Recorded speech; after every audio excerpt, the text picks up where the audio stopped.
হালনাগাদ তথ্য নিয়ে প্রয়োজনে তাদের নিবন্ধনটা স্থগিত করুক। তাহলে ওই যে কিংস পার্টিগুলো কিন্তু অটো বাতিল হয়ে যাচ্ছে। রাজনৈতিক দলগুলোর পক্ষ থেকে আপনারা ইতিমধ্যেই জানেন যে মাঠে কিংবা প্রধান উপদেষ্টার টেবিলেও এই ডিবেটটা চলছে যে লোকাল নির্বাচনটা আগে করার বিষয়ে। সেক্ষেত্রে নির্বাচন কমিশনার কিন্তু পরিষ্কারভাবেই ডিরেকশন দিয়েছেন যে যেহেতু তারা একটা স্বাধীন প্রতিষ্ঠান, তারা কারো নির্দেশে নির্বাচন করবেন না, কিন্তু যেহেতু একটা জাতীয় সংকটকালীন সময়ে তারা দায়িত্ব নিচ্ছেন, এখানে একটা নির্বাচনের জন্য, একটা অর্থবহ নির্বাচনের জন্য রাজনৈতিক ঐক্যমত্য জরুরি। রাজনৈতিক ঐক্যমত্য ছাড়া একটা সুষ্ঠু নির্বাচন সম্ভব নয়। সেক্ষেত্রে প্রধান উপদেষ্টা যে রাজনৈতিক দলগুলোর সাথে আলাপ করে একটা সম্ভাব্য ডেট দিয়েছেন, তারা ওইটা মাথায় রেখে কিন্তু একটা প্রস্তুতি তারা নিচ্ছেন। সেক্ষেত্রে এখন রাজনৈতিক ঐক্যমত্য যদি তৈরি হয় লোকাল নির্বাচন আগে, তারা বিবেচনা করবেন। যদি রাজনৈতিক ঐক্যমত্য না হয় তাহলে তো তারা করতে পারবেন না।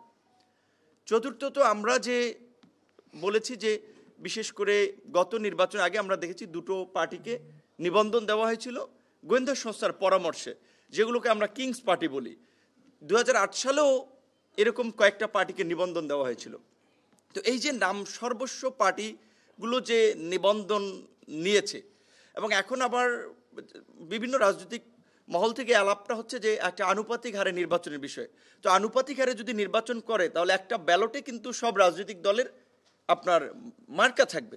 তাহলে এখন যদি এখানে এইভাবে যাকে তাকে নিবন্ধন দেয় যেন তেন প্রক্রিয়ায়, যেভাবে আমাদের ব্যাঙের ছাতার মতো কিংবা বলতে পারেন এই রাস্তার পাশে টং দোকানের মতো যে ব্যাংকের অনুমোদনগুলো দিয়েছে বিগত সরকার, যার ফলে এখন অর্থনৈতিক ক্ষেত্রে একটা দুরবস্থা।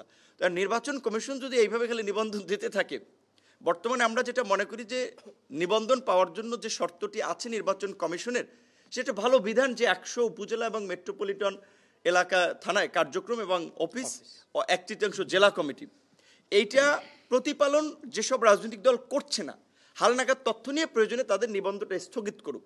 তাহলে ওই যে কিংস পার্টিগুলো কিন্তু অটো বাতিল হয়ে যাচ্ছে। আওয়ামী লীগ আগামী নির্বাচনে অংশগ্রহণ করতে পারবে কি পারবে না, অবশ্যই এটা নির্বাচন কমিশন এককভাবে সিদ্ধান্ত নিতে পারবে না। সবচেয়ে এটা আমি মনে করি একটা রাজনৈতিক ঐক্যমত্যের সিদ্ধান্ত হতে হবে, সরকারেরও এখানে ভূমিকা নিতে হবে। সেক্ষেত্রে রাজনৈতিক ঐক্যমত্য তো তৈরি হয়েছে, গত মিটিংয়েই কিন্তু সব রাজনৈতিক দল এই বিষয়ে ঐক্যমত্য হয়েছে যে আওয়ামী লীগ এবং তার এই ফাঁসিবাদের দোসররা যেন আগামীতে নির্বাচন না নিতে পারে, সেজন্য তাদের বিষয়ে পদক্ষেপ নেওয়া। তাহলে রাজনৈতিক ঐক্যমত্য হলে তারা ব্যবস্থা নিতে পারবে। কিন্তু তারা ওই যে বুইফোর এবং কিংস পার্টির যে দলগুলো, সেগুলোর রেস্ট্রিকশন কিন্তু স্থগিত করার জন্য তারা হালনাগাদ তথ্য নিয়ে তারা করতে পারে। এই বিষয়গুলো আলাপ আলোচনা হয়েছে।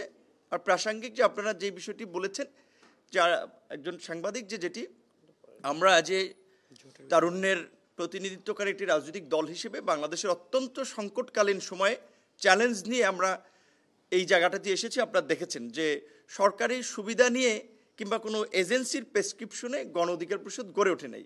প্রত্যেকটি ছেলে মেয়ে তরুণদের রক্ত, ঘাম এবং সংগ্রামের মধ্যে দিয়ে, ধারাবাহিক সংগ্রামের মধ্যে দিয়ে আজকে বলা চলে বাংলাদেশের একমাত্র একটা অর্গানিক পদ্ধতিতে এই দলটার জন্ম হয়েছে।